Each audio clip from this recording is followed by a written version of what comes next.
Hello दोस्तों, जय माता दी।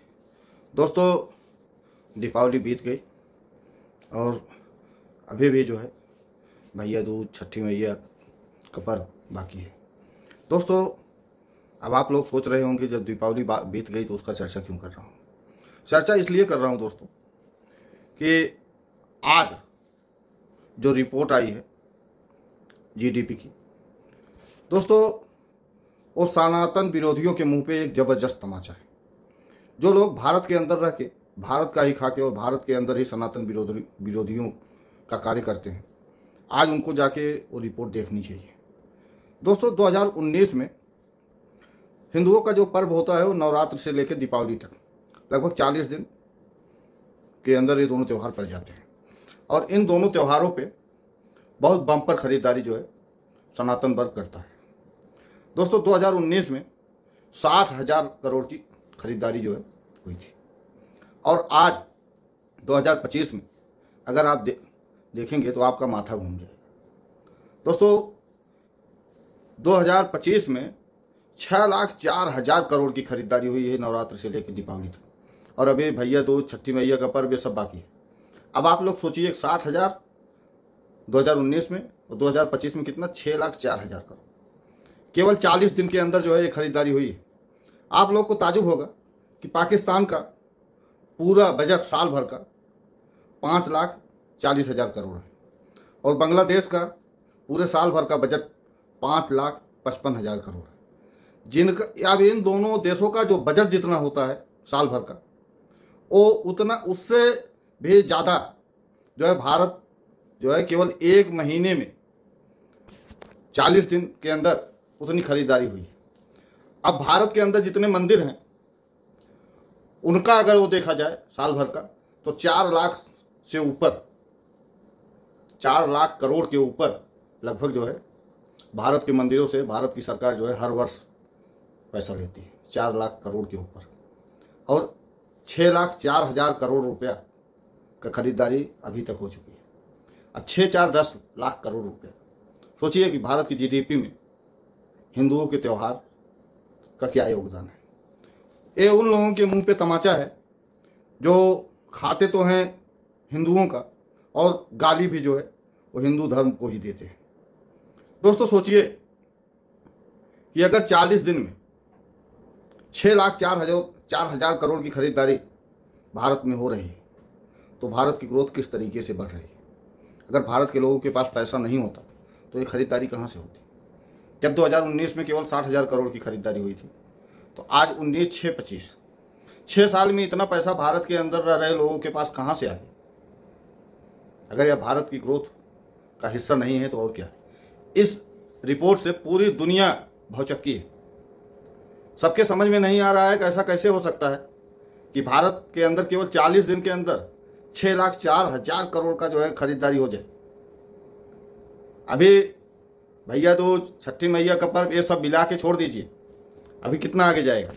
तो जब 40 दिन में भारत के अंदर इतना जो है वो हो सकता है तो हिंदुओं के तो समझ लीजिए अभी त्योहार नवरात्र से शुरुआत होता है। अब होली, दीपावली, दशहरा, ये सब मिला के कितना जो है वो होता है।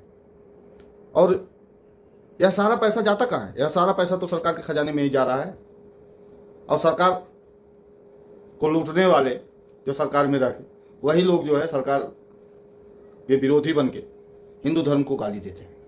दोस्तों, मैं कोई वो नहीं बता रहा हूँ, मैं केवल यह बता रहा हूँ कि सनातन धर्म में जितना पैसा चढ़ाया जाता है, चाहे वो मंदिर हो या कोई भी जब सनातन धर्म का कोई भी पर्व आता है उसमें जितनी खरीदारी होती है उतना किसी भी धर्म में नहीं होता। अब आप लोग सोचिए कि इसमें हर छोटे से लेकर बड़े व्यक्ति तक ये इसमें हिस्सेदारी लेता है और यह हिस्सेदारी जो है सरकार के जीडीपी में, देश के जीडीपी में जो है भागीदारी बनता है। दोस्तों, इसी के साथ में एक खबर जो है रूस और पाकिस्तान से आई। रूस के विदेश मंत्री जो है इस समय पाकिस्तानी दौरे पे है और भारत के अंदर रह रहे भारत द्रोहियों का एकदम समझ लीजिए कि मुंह खुला हुआ था कि अब रूस जो है पाकिस्तान के साथ जाके बैठ गया, जिस तरीके से अमेरिका जो है पाकिस्तान की गोद में बैठा हुआ है। तो पाकिस्तानियों ने सोचा कि अच्छा मौका है, इस मौके का फ़ायदा उठाना चाहिए।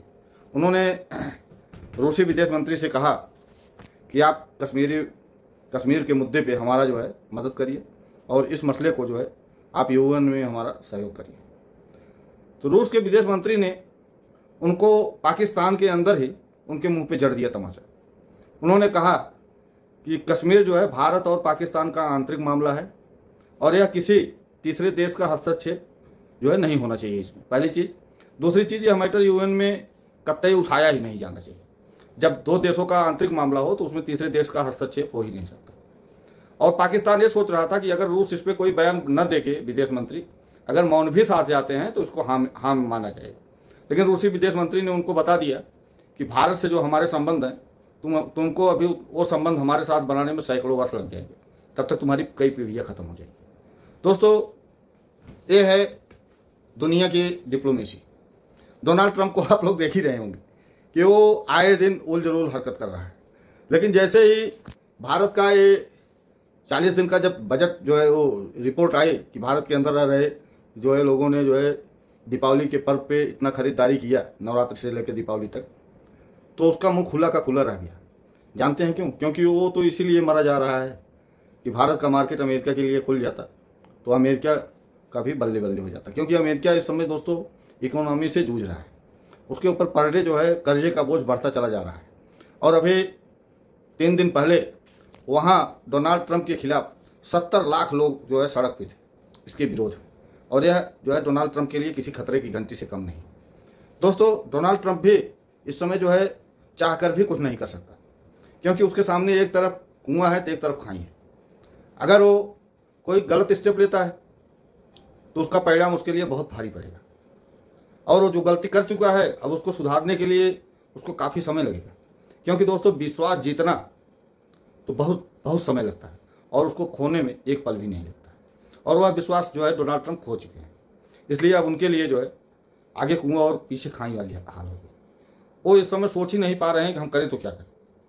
दोस्तों, इसी तरीके का वीडियो देखने के लिए प्लीज़ चैनल को सब्सक्राइब करिए, लाइक करिए और जितना ज़्यादा हो सके वीडियो को शेयर करिए। जय हिंद, जय भारत।